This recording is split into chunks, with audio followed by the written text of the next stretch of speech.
Saudara-saudari yang terkasih di dalam Kristus, selamat pagi. Salam jumpa lagi dalam Sabda Siap Saji.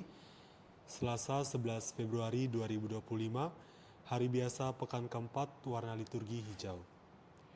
Marilah kita berdoa dalam nama Bapa dan Putra dan Roh Kudus. Amin. Allah Bapa Maha Kuasa, dengan sabdamu Engkau menciptakan alam semesta. Perkenankanlah kami mengalami daya sabdamu dengan perantaraan Kristus, Putramu Tuhan kami, yang bersama dengan Dikau dalam persatuan Roh Kudus, hidup dan berkuasa Allah sepanjang segala masa. Amin. Tuhan bersamamu Dan bersama bersama rohmu. Inilah Injil Yesus Kristus menurut Markus. Dimuliakanlah Tuhan. Pada suatu hari, serombongan orang Farisi dan beberapa ahli Taurat dari Yerusalem datang menemui Yesus. Mereka melihat beberapa murid Yesus makan dengan tangan najis, yaitu dengan tangan tidak dibasuh. Sebab orang-orang Farisi seperti orang-orang Yahudi lainnya tidak makan tanpa membasuh tangan terlebih dahulu, karena mereka berpegang pada adat istiadat nenek moyang. Dan kalau pulang dari pasar, mereka juga tidak makan kalau tidak lebih dahulu membersihkan dirinya. Banyak warisan lain lagi yang mereka pegang, umpamanya hal mencuci cawan, kendi, dan perkakas tembaga. Karena itu orang-orang Farisi dan ahli Taurat itu bertanya kepada Yesus, "Mengapa murid-muridmu tidak mematuhi adat istiadat nenek moyang kita?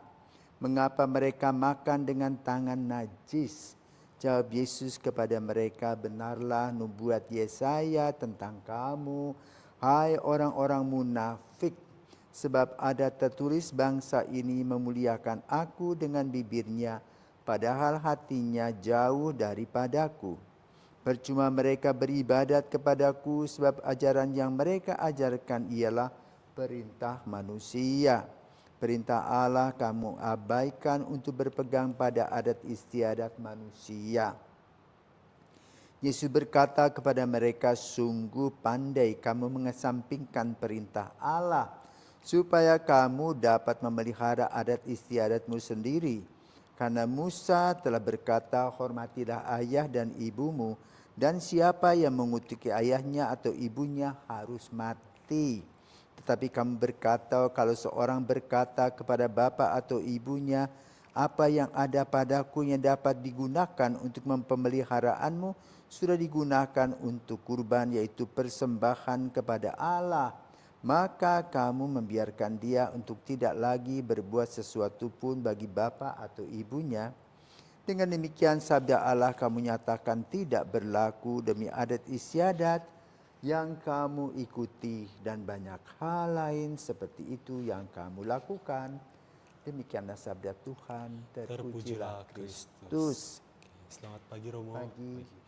Sabda Tuhan pada hari ini memberikan pesan kepada kita umat beriman tuh apa sih Romo? Selamat pagi Jerry dan juga para pisawan.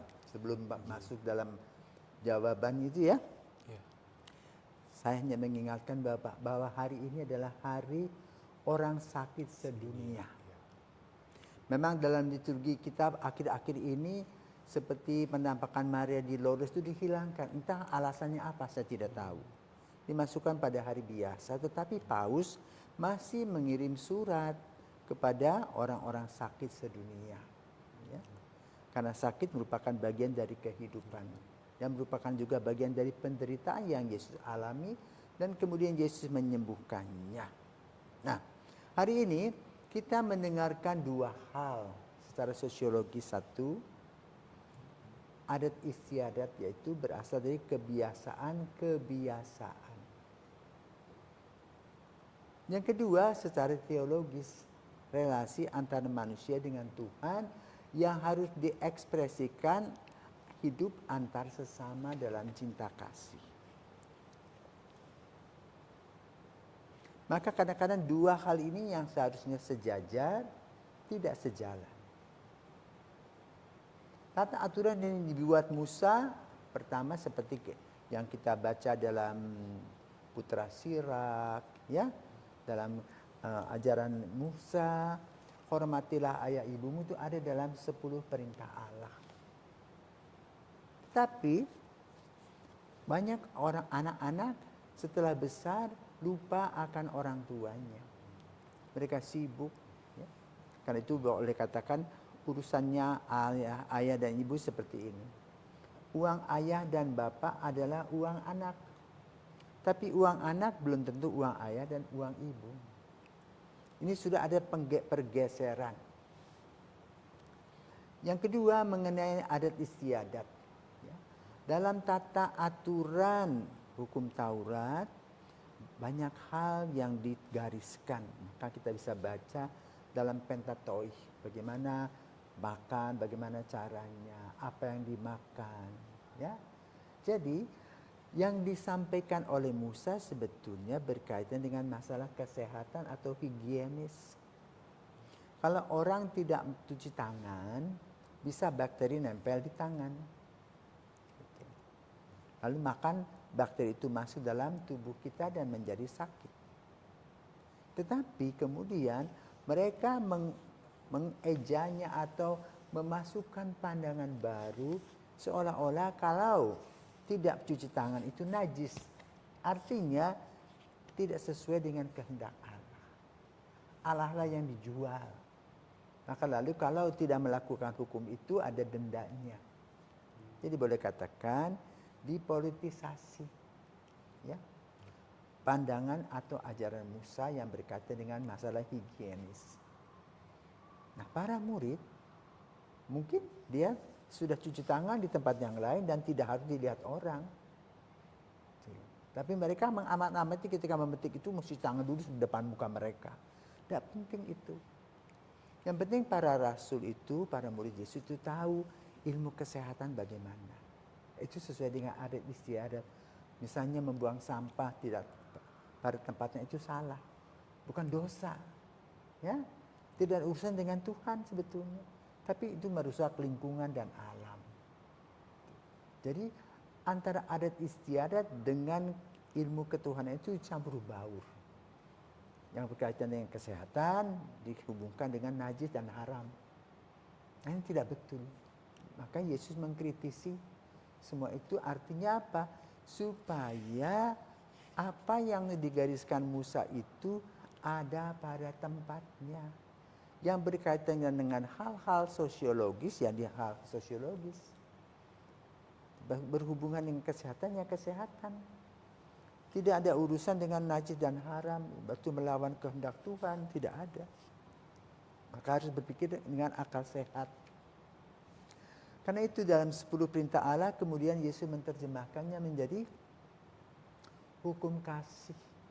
Secara vertikal antara manusia dengan Tuhan, dan sebaliknya, dan secara horizontal, cinta kepada Tuhan diekspresikan kepada cinta antar sesama. Dan inilah yang harus diisi dalam kehidupan kita ini, bukan dengan tata aturan yang ketat, barang-barang kecil-kecil, seperti misalnya tidak cuci tangan, dosa, najis. Ya. Lalu tidak cuci kaki ketika masuk ke rumah, itu najis. Ya. Artinya letek, artinya membawa lingkungan menjadi rusak. Nah ini kalau COVID, ini kan belum ada COVID waktu itu. Kan itu mari kita belajar bisa menempatkan diri dengan bijaksana. Ya. Dan tidak menjadi orang yang fanatik. Ya. Yang menghubungkan apa-apa dengan dosa. Apa-apa dengan kehendak Tuhan. Padahalnya mereka tidak tahu. Kehendak Tuhan adalah melaksanakan cinta kasih. Contoh kecil. Hari Sabat Yesus itu kan menyembuhkan. Nah, itu hukum cinta kasih. Tapi karena hari Sabat nggak boleh, maka disebut itu dosa bagi Yesus. Padahal itu melaksanakan cinta kasih, menyelamatkan hidup orang. Dengan kata lain, mari saudaraku terkasih kita kembali membedakan antara ilmu ketuhanan yang berkaitan dengan iman, harapan dan kasih, berkaitan juga dengan kesehatan kita masing-masing, dengan nilai-nilai dan kebiasaan-kebiasaan kita yang menunjang kehidupan kita bersama sebagai seorang sosial. Ya, sehingga hidup kita ini aman dan nyaman. Sehingga kita tidak sakit. Nah, yang kedua pada pada hari orang sakit sedunia ini kita berdoa bagi semua orang yang sakit. Semoga dapat tabah, teguh dalam iman, dan Tuhan menyembuhkan pada waktunya. Bila Tuhan mengizinkan kita sakit, terimalah penyakit itu dengan hati yang lapang dan percaya bahwa Tuhan akan menyelamatkan, Tuhan akan menyembuhkan pada waktunya. Selamat pagi, Tuhan memberkati. Amin.